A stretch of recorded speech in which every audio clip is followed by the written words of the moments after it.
It is a disturbing piece and the one of the triptychs composed after the suicide of the artist's romantic partner. You can highly understand that this is highly emotional and discomforting. Scared, anxious, severe, full of pain, and that brings us to the topic of this video. Art can be much better language at communicating emotion. And Francis Bacon communicates to the complexity of the human emotional experience in these three paintings. In fact, there is a whole branch of art theory that falls on this ability of art to communicate emotion, and it's called the expressive theory of art. Like most theory, I could date this one back to Plato. Plato thought that the ideal human society would allow the reasonable part of the soul to take over at the expense of the emotional bit, and this is the one of the reason he found no need to include poets in his ideal republic. Poets appeal to emotion, so for him, because art expresses emotion, it doesn't have much value, so he tossed it out.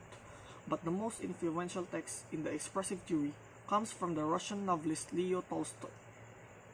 His essay, What is Art?, claims the activity of the art is to evoke in oneself a feeling one has once experienced, and having evoked it in oneself, then by means of the movement, lines, colors, sounds, and forms expressed in words, so to transmit this feeling that others experience the same thing.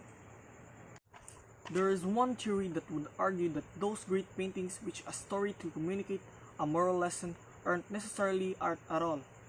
Formalists like Clive Bell argue that the great art communicates a particular type of emotion, the aesthetic emotion, and that is communicated exclusively through the form of a painting, shape, color, composition, and etc. If the emotion evoked by a work of art through narrative rather than a form, well, then for him, that's just not an art at all. When discussing narrative or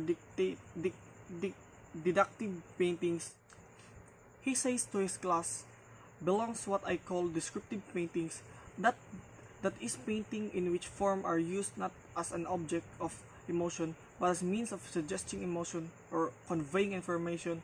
According to my hypothesis, they are not work of art. So for Clive Bell, work of art needs to have an aesthetic form, and lacking that regardless of emotional transfer, it is not art at all. So let's return to the Francis Bacon of art. We can see that it does tell emotional story, but it also has a great form and use of color. The critic of Mary Abbey once said, backgrounds of Boudier, pink, persimmon, lilac, and aqua combined with the calligraphic grace of his fleshy figures in image of styled elegance. In other words, the use of color and composition creates an aesthetic emotion greater than in addition to the narrative emotion. The implication for the formalist is that if it didn't have this great formal structure, it wouldn't be art. The anecdote of Isadora Duncan, who was instrumental in developing modern dance in the early 20th century.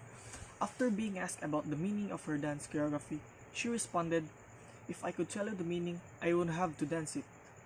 Emotions are complicated to understand or to communicate, so Isadora Duncan and Francis Bacon need these emotions to be understood by dancing them and painting rather than using language. That's all, thank you.